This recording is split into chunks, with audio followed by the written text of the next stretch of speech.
Saving Thyme. We are in a completely different spot. This is not the kitchen at Westminster. This is my garden. So most of the beautiful things you're going to see here today are thanks to the hard work of my husband. We work together. He's responsible for designing, planting, all of the hard work, really. I cook it. Starting, look at my beautiful strawberries, and this is just some of them. Shannon, I don't know if we reach down in, everybody can see, and I have been picking berries. They're all through here. I've been picking berries endlessly, so many. This is a hazelnut tree. Beautiful, right? Pear. These ones over here are apple, all apple trees here. And these apple trees are, they're from apple trees that we ate the fruit off of, liked it, took a piece of the tree off, and then Jeff grafted it to bear rootstock. So these apples are kind of a creation. This is beautiful. Look at this. This is an apricot tree. It was so pretty in the spring with beautiful pink blossoms, and we're very excited. This is the first year we're going to get fruit off of it. You can see there's some coming in here. There's more. The other night we counted. I think we counted. It was either 10 or 12, and we're pretty pleased. In here, this is my culinary herb garden. So, hello, right? This is why I show up in the Saving Thyme kitchen with oregano, sage, garlic chives, you name it, it's in here. And I'm out here snipping all the time, still using up stuff that we dried from last year. Some chamomile in here. I'm gonna try making my own chamomile tea, so we'll see. And these are a special variety of cherry bush that my husband read about. They grow them on the prairie, so we figured they could withstand the wind we get on this corner. And aren't they pretty? So there's 4 different varieties in here of the same basic species. But look at all the fruit on this bush. My goodness, right? We are going to have I'm kind of thinking cherry pie. We'll see what we get. This will be the first year that we get good fruit off of it. We've got lots of thyme in here. Lots of thyme. I'm saving thyme. This is regular winter thyme. This one is called orange thyme, and it has a bit of an orange flavor. And back in here I have one, it's nutmeg thyme. And I'm hoping, my one son kind of gets an allergic reaction to nutmeg, so I'm hoping that I can get the flavor of nutmeg, but without actual nutmeg.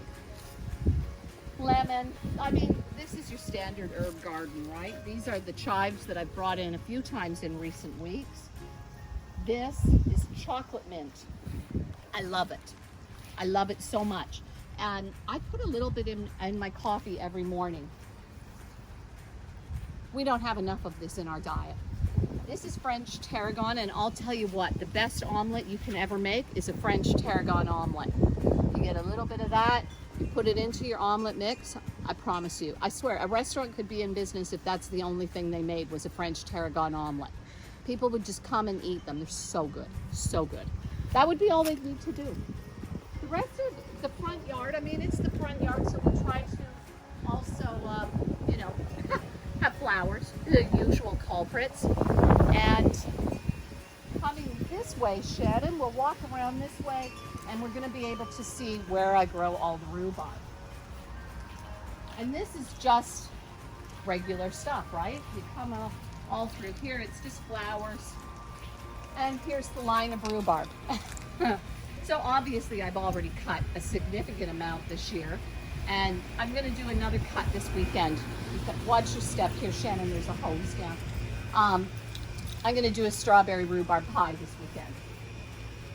And we've got a few things growing in here, some dill and parsley.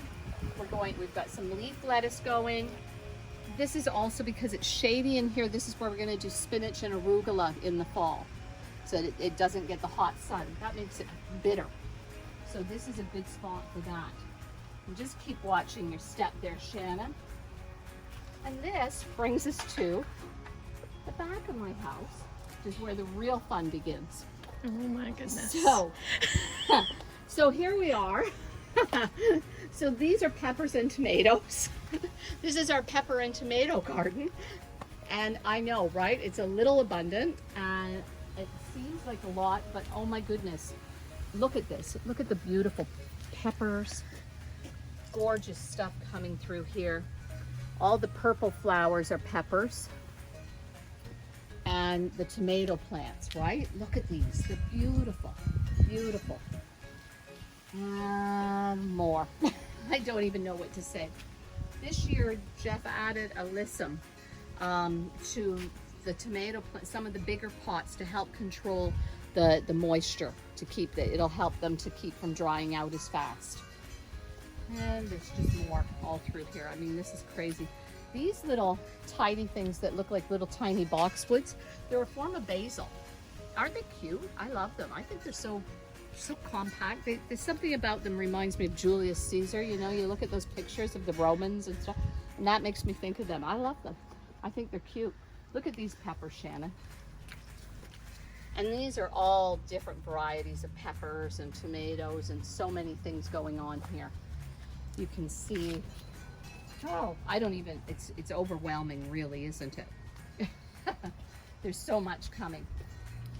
This is an interesting one that started this year. Look at that. That's an interesting little thing. It's like a gooseberry kind of. And I honestly forget what Jeff said it was. So I'm sorry. He finds a lot of interesting things. Here's something for you. These are fig trees. And you can see on that one over there, Shannon, can you see the figs in the camera that are coming on it? So that's pretty amazing, right? Figs. Who knew? In the driveway. Driveway in figs. The driveway figs. Which is amazing. I mean, I can't tell you how much fun it is just to grow this much food in your driveway. I'm always going on about the compost, right? Every week I tell you we're saving the compost and then it's going to come back to us as more food. This is the compost, okay? So there you go. This is what we do, and that's why our garden grows the way it does, because it comes back to us literally as more food. This compost gets into the buckets, what we grow in, top coats all of the beds, everything grows in the compost. Amazing, right? We've got all pear trees along here, hascat bushes, more rhubarb. And that brings us to the end of the driveway here. Shannon, let's actually go ahead and do this right now because we're here. This is our Garden of Eden. So there you go. It's the Garden of Eden. And what a treat, right? We can head back and we'll go into the backyard. On our way by, I'll show you what this wonderful tree is doing. Peaches. Peaches, peaches, peaches. So many beautiful peaches we're getting. Right? Amazing. This vine right here that's growing is a kiwi. It's a special kind of kiwi. It's not the kind that we buy in the grocery store from New Zealand, but it is nevertheless a kiwi. Again, my husband found them, we'll see. And in the meantime, it's nice to look at. We're gonna head into the backyard and I'll show you where most of the groceries come from.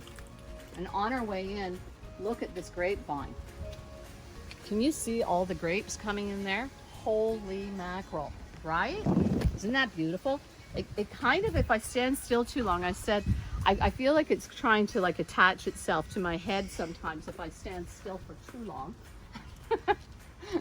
Now this is, yeah, here we are. I mean, you can see how beautiful it is back here. This is really, I mean, we work really hard in here, but it's worth every moment of time. Cherry tree. And Shannon, you're gonna be able to find, we can see there's clusters of cherries all over the place in here. Beautiful. And now we have to duck.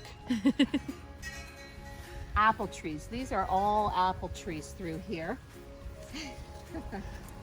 This variety of apple is really something special. It's called Glowing Heart. The flesh inside is also red, and it's amazing. You cut it open and it's red, it's beautiful, and it's got like a heart-shaped thing going on. It's so pretty. Raspberries down here, and they're just starting. You can see them on the bushes. They're coming. I mean, we're still only just the end of June, so it's a little bit yet, a couple of weeks, and we'll have raspberries going like crazy. And then when I'm hanging the clothes on the line, I sometimes have a little snack. Through here, saying, here's our peach tree if you're trying to ground yourself. This is mostly just flowers and so on back here. And peaches. Coming this way again, this is a different variety of raspberry. Something special, I can't remember, it's in purple. I think it's purple. And you know what? It does kind of look like it's going to be darker than a regular raspberry. These ones are boysenberries. Okay? Do you remember boysenberries? I always think of them from the fruit on the bottom yogurt that was popular in the 80s, and there was a boysenberry one. Otherwise, I didn't really know about them. And this is just flowers along the side here, just flowers. Oh, and here's more strawberries. This is all strawberries down through here. And I have probably picked a flat of berries so far this year out of this garden. And they just keep coming. So, and they go all the way down, all the way through. Another apple tree. Oh, sorry, this is a nectarine. And quite pretty, and again, loaded with fruit this year, my goodness.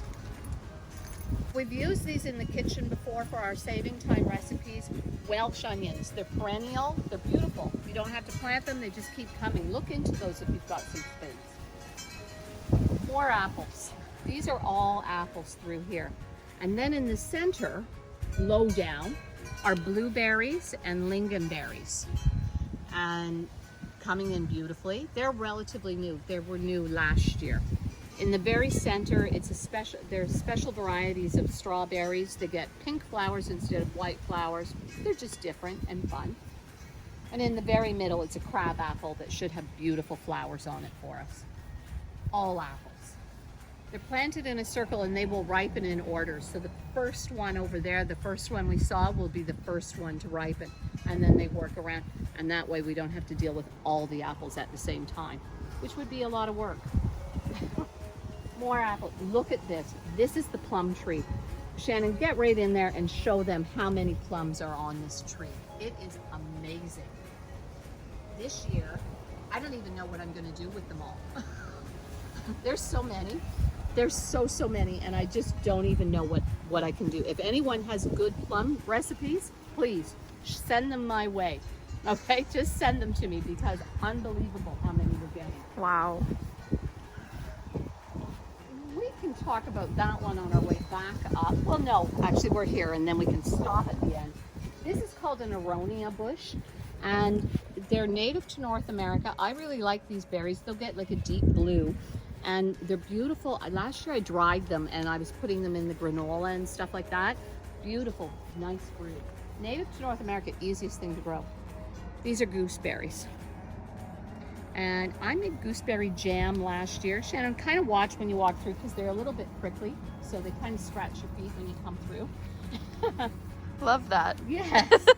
And on this side, we've got more things going on here. We had a broccoli and cauliflower out of this garden earlier this week. We've got beans growing in there that will go up the side of the greenhouse. And the idea is my husband's hoping that when the beans go up by the hottest days of summer in August, it will help to cool the greenhouse a little bit, because it gets a little too hot. More apples. Just more apples. We've got sorrel over here. And this little bed right here, we let the things that grow in here go to seed so that we can collect seeds from them to grow them again next year and the year after. So this is intentional to let it go. End of the berries on that side. We're entering, the usual garden. This is actually, Shannon, show them this particular tree. This is a great example of growing espalier. So you don't have enough room for a tree to come out like umbrella style huge in your yard. You train it to grow along like these wires that we've got installed here. It's called espalier, and it lets you have more trees in a smaller space. This is, you can see, what a nice job with the carrots and everything Fancy. through here. Yeah, it's so nice and tidy, and it keeps everything going. Got a raspberry bush over here in the corner, a normal cane one, but they're kind of mean, right? I mean, you go to pick raspberries and they kind of tear you up a little bit. It's a little bit narrow through here, but all your usual culprits growing in these gardens, your usual annual vegetable beds. And again, the tomatoes, they have the alyssum planted at the bottom. It keeps the weeds down and the moisture in. This is a pear tree over here. Beautiful example again of the espalier. And look at all the pears on it. There's actually 4 varieties of pears on that tree. One tree, 4 varieties. Lettuce, you know about the lettuce. I brought in lettuce already a couple of times. And now you can see, look at the size of the romaine. It's beautiful, right? Like, look at that, it's massive. And back in here, we're back into more strawberries, more grapes, and you can see clusters of grapes starting. This bush here, can you see the little red berries? These are red currants. And those are hascaps, which are already done. Hascaps are the first fruit. They're out right around the same time as the rhubarb starts. And this is, we're coming around here. This is pretty much it now, which is more than enough probably.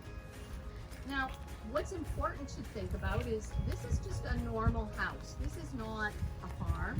This is just a normal sized backyard. We can go in and get a look in the greenhouse if you want. Shannon, if you want to shut off while we walk around, we can. We've got eggplant growing in here. Now remember we did, we did something with eggplant in the kitchen already. I can't for the life of me remember what it is, but we did something one day. This is beautiful. I can only tell you, this is all morning glory. Grows up. This whole wall last year was covered in morning glory. It was beautiful beyond imagine it. Just imagine it. It's gorgeous. So pretty. Got more eggplant. I'm not sure what that is, to be honest. Not sure. Sorry. And the greenhouse. The greenhouse is melons and cucumbers. And aren't they lovely? And they grow up the strings. And they love it in here. This is just the perfect spot for melons and cucumbers. This little greenhouse my husband made out of, the glass all came from patio doors that people were getting rid of, like sliding patio doors. And he just got it cut and built it. I mean, he's handy, but still, that's what it came from. And we've got our little potting table over here where we keep talking about we're going to eventually install a sink. Just attaching the garden hose to the sink, but it would be handy for rinsing vegetables, rinsing our hands, that kind of thing. Just as a little, but just the garden hose, nothing special. And yeah, that's it. That's the garden. But you can now understand how much food comes out of here. And I honestly, I save at least $50 a week during garden season on groceries. Growing a garden, you can't go wrong. Eat a little bit. Anything you can fit is a good idea. Thank you for visiting today. I hope that it inspires you a little bit to get a little bit of something going on. Even ideas like this. We cut a hole in the deck floor and sunk it into the floor, right? It's growing in the ground. It's just, it looks like it's a deck box, but it's not. And the same thing in the greenhouse. There's holes in the floor so that the ground is insulating, everything's coming together at the same time. I hope that you get some ideas for your own gardens at home with this. Again, I don't take credit for it. All this beautiful work is due to my husband's creative mind and good research skills and thinking.